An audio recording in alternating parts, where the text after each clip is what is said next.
I've been working in marketing for over 20 years, and in that time, I've seen smart and talented people quietly fade out of relevance because they let the tools do the thinking instead of owning the strategy themselves. AI is speeding that risk up. If you want a long-term career, if you want growth in your career, you need to know how to avoid becoming a prompt monkey, how to build solid business fundamentals, how to treat AI as a sparring partner, and how, most importantly, to keep your judgment in charge.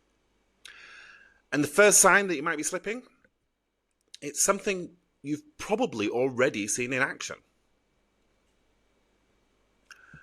You've probably seen it by now. Someone on LinkedIn or Twitter showing off a screenshot captioned, "One prompt and you'll get a full marketing plan done in 5 minutes. It looks slick. There's a neat table of objectives and channels and timelines, and it all feels almost magical. No late nights, no messy whiteboard sessions, just clean, polished outputs that seem like a strategy. But it's not strategy. It's just output. And there's a massive difference between the two. Writers and analysts have warned that people who only learn to coax outputs from models but never understand to challenge the underlying ideas produce work that folds immediately under any scrutiny. A prompt monkey is what I call someone who's skilled at asking AI for long, impressive-sounding results, but can't explain whether those results are right, wrong, or even if they're relevant at all. They look productive because they fill their screens with charts and paragraphs, but marketing isn't about producing something that looks right. It's about solving concrete client problems in a messy, competitive market with real people and finite resources. Prompt monkeys skip all the hard work. They don't verify, they don't stress test, they don't adapt their outputs, and they don't look at actual constraints. AI makes skipping steps dangerously easy. You can type, "Make a customer acquisition strategy for a skincare brand," and in seconds you get a professional-looking plan. It feels like you've saved hours, but you'll often skip the most necessary important part: the thinking, the customer research, the market analysis, the challenge of fitting ideas into budgets and timelines. That skip means the plan has never faced the real-world pressure every viable strategy needs to survive. I saw this play out firsthand. A team presented a full go-to-market plan for a product, all generated with AI. Messaging and the channels and the launch dates, they came straight from the AI model. When it launched, the response rate flatlined and sales barely moved. Later, we found the market insights that were built on outdated reports and hallucinations. They missed major competitors like newly launched products. No one had checked the assumptions or the sources. And that's the trap. Surveys of knowledge workers show higher confidence in AI often correlates to reduced critical thinking. Present something confidently with tidy formatting and familiar buzzwords, and people stop cross-checking. Researchers have found that AI-assisted workflows can produce less diverse solutions. And when confidence in the tool is high, users tend to verify output. Their tendency to verify outputs drops even further. Because AI works so fast, it also creates a convenience illusion. You think you're being more efficient, but you might just be making the wrong decision sooner. Depth takes longer. Getting into the customer's head, gathering fresh data, testing ideas against all the limitations you know, that takes time. But prompt monkeys, they don't pause for that. They just try and find another prompt, hoping the next draft will hit the mark. This isn't about laziness, by the way. Our brains are wired to take shortcuts. When a tool hands us something that looks finished, we get satisfaction from crossing it off our list before actually doing any of the heavy lifting. Over time, the more we default to the shortcut, the more those mental muscles for analysis and synthesis and creative problem solving weaken. And this is the ultimate risk. That's why being good at prompting isn't enough. Yes, knowing how to ask AI better questions is definitely useful, but without the expertise to judge the answer and reshape it for a less than perfect reality, you're building on soft ground. The surface looks solid, but it won't hold weight. This shift doesn't just change your workflow, it changes how your brain engages with problems. The more thinking you outsource, the more your brain becomes comfortable with not thinking at all. And that's the hidden risk. Beneath the glossy outputs, the feeling of momentum, something more subtle is happening that can leave you less capable over time. In a moment, we'll look at exactly how that plays out when the tool starts doing more of the mental lifting than you realize, and what parts of your thinking switch off without you noticing. Picture this. You're deep in a project, knocking out tasks, firing ideas out quickly, feeling like you're in the zone. You wrap up the thinking and you think you've crushed it. But when someone asks you how you reach those decisions, you realize you can't really recall. You didn't wrestle with the trade-offs. You didn't weigh up different angles. You didn't stress test your assumptions. It felt like thinking, but most of it was just on autopilot. This isn't just a random impression. Cognitive science has started mapping out what happens when we hand off too much of the heavy lifting to AI.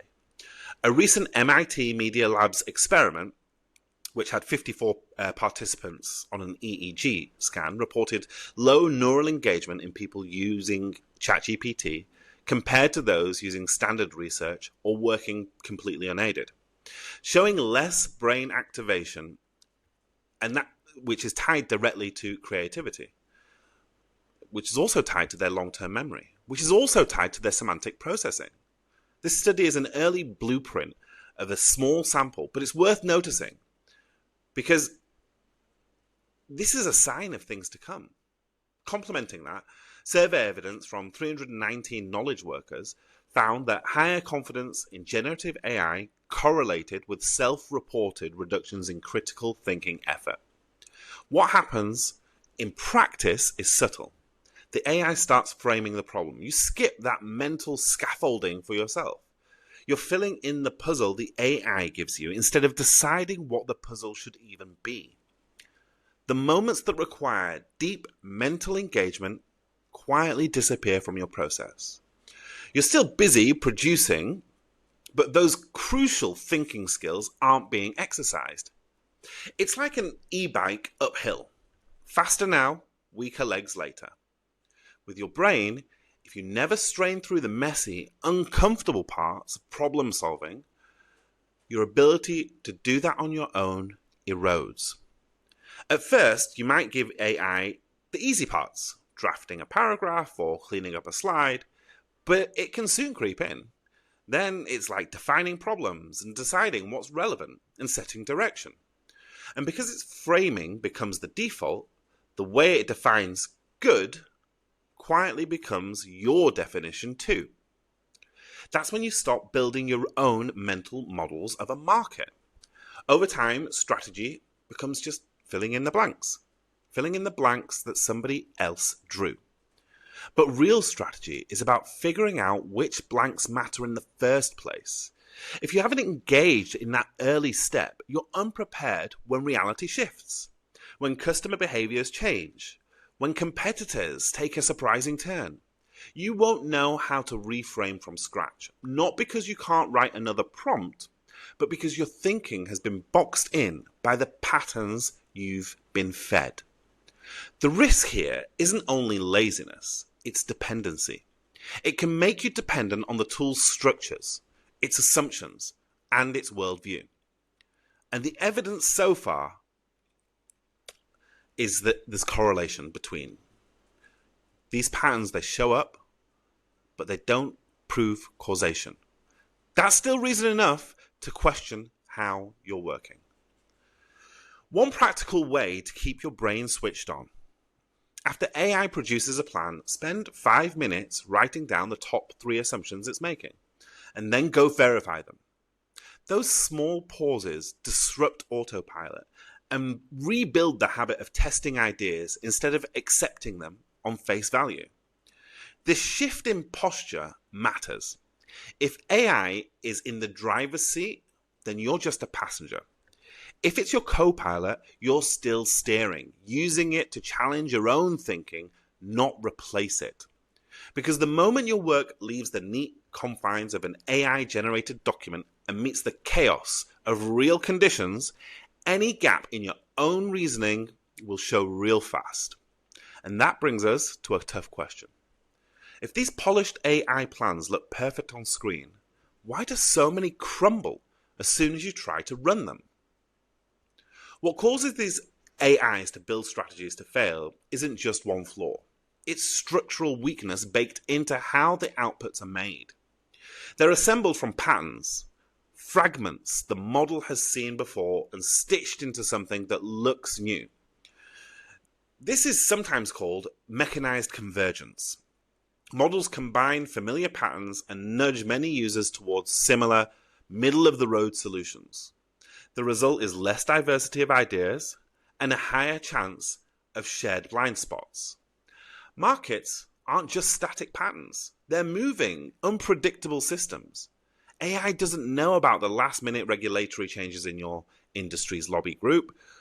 It isn't aware of the changes in customer behavior that have just happened. LLMs are trained on past data and can miss recent local or quickly changing facts, which means they produce confident-sounding but outdated or wrong recommendations. They can't sense that the two influencers in your campaign relies heavily on a public feud.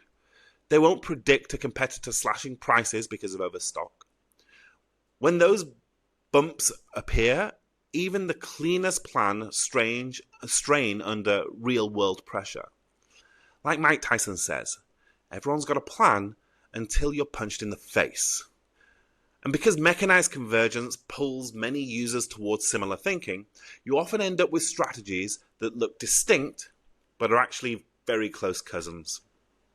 3 or 4 teams in your space could be launching variations of the same campaign, complete with exactly the same vulnerabilities.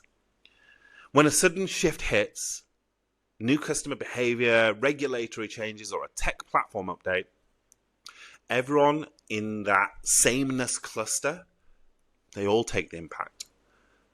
The trust factor makes it worse. Survey evidence from knowledge workers indicates that the more confident people are in AI, the less likely they are to cross-check or apply independent scrutiny. So a small flaw in the model's framing, like an outdated assumption about buying habits, slides in under the radar and quietly shapes every decision that follows. The smarter play isn't wringing your hands for the mythical perfect AI answer. It's keeping the human role firmly in front. You set the frame. You question the reasoning. You reshape the plan when reality pushes back. A simple test helps. Ask yourself, just like I said before, what are the top assumptions that your plan is based on? And where would I check to make sure that they're true in the next 10 minutes? That small exercise forces you to bring the weaknesses to the surface before they become hardened failures. Because in the end, it's less about what the model gives you and more about how you work with it. 2 people can have the same AI subscription, yet one sharpens their thinking while the other drifts into autopilot and becomes a prompt monkey. The difference comes down to the role you decide to play with the process. So let's talk about a core difference in how these people use the tool. Working through AI versus working with AI. Same platform, same subscription, but the outputs can be completely different depending on which side you're on. Are you working with AI or are you working through AI? Working through AI is the shortcut mode. It's the prompt monkey mode. You feed it a prompt, you take the output, you drop it into a plan or into a deck, and then you move on. No pulling apart the reasoning, no checking assumptions, no asking whether the recommendations actually even fit your problem. It feels like progress, but you've skipped the part where critical thinking happens. Over time, that removes you from the decision-making seat entirely.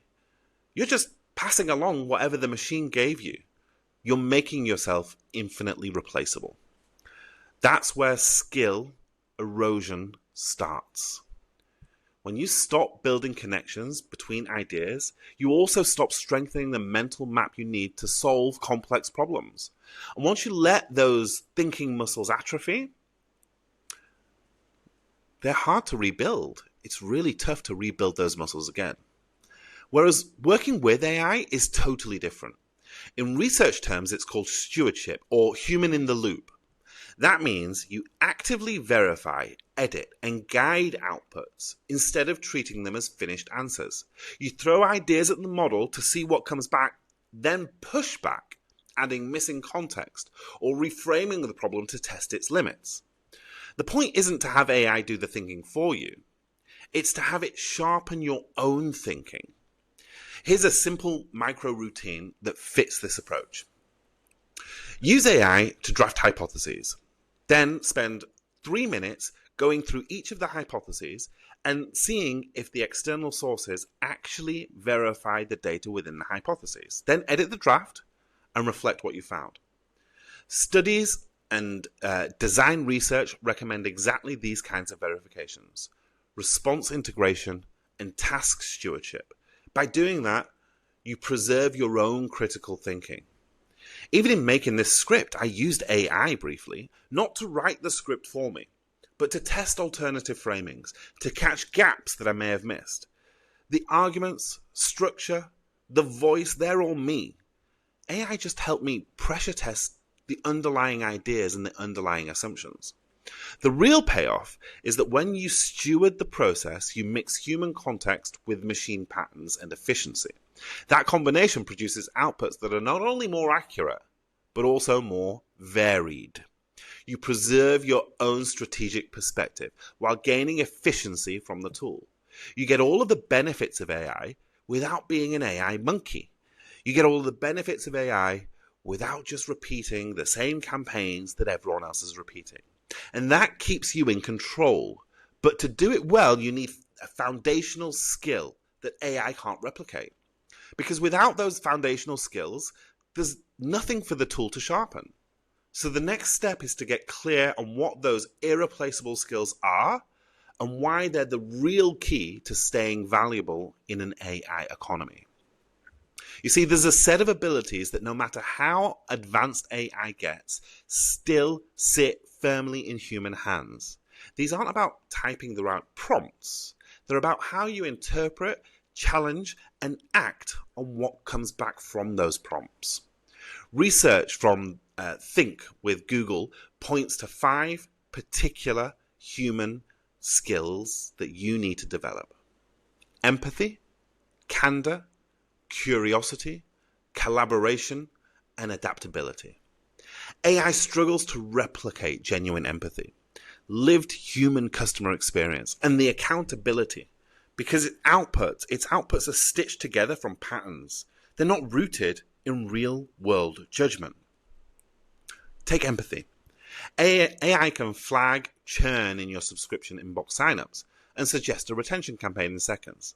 But only you can sit across from a customer, listen as they explain that their packaging makes them feel guilty every month, and connect that to a new strategy grounded in their values. For Candor, AI might list risks, but it won't raise its hand in a meeting to say, this plan won't work for our audience, and take responsibility for having that stance. Curiosity is what drives you to ask, what's missing here? Instead of blindly accepting what's given. Collaboration means pulling in designers and the sales team and the video editors and the ops managers.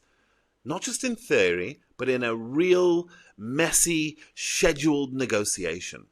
Adaptability is changing course mid-campaign when a sudden platform update threatens your launch window. AI can suggest alternatives, but you choose the one that fits the politics, the budget, and the constraints that you know about.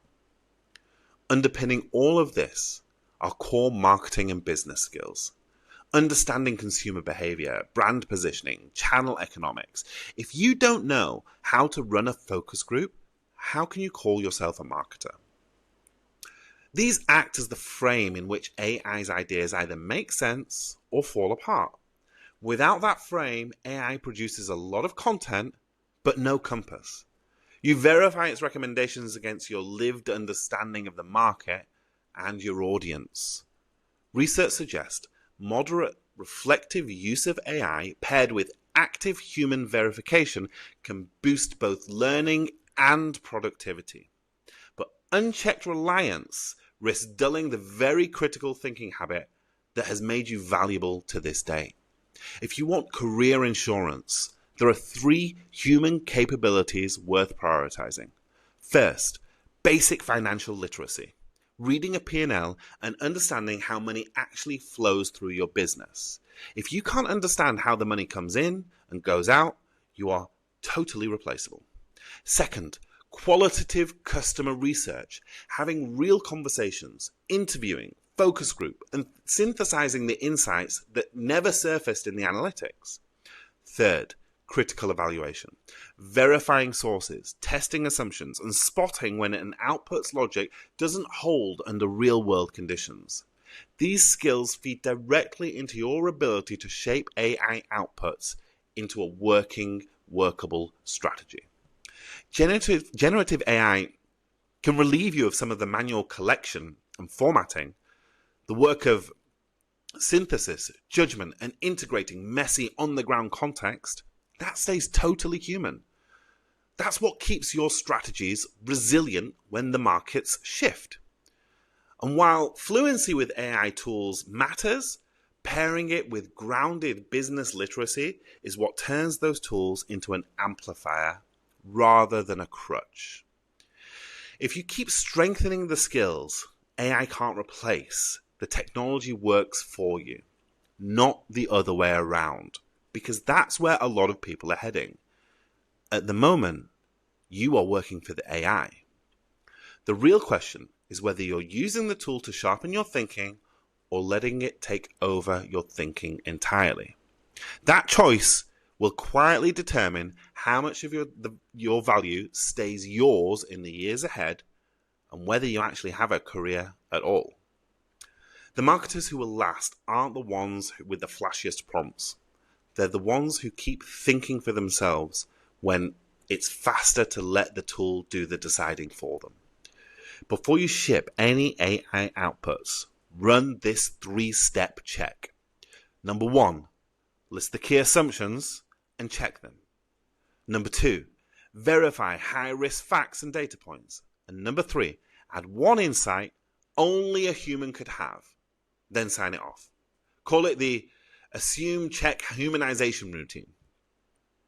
Studies show AI can reduce critical engagement when used uncritically. So these small habits protect both your judgment and your career. Drop a comment with the one time AI saved you at work, but you need to step in to fix it. And like or subscribe if you want more practical frameworks for working with AI. Strategy is earned.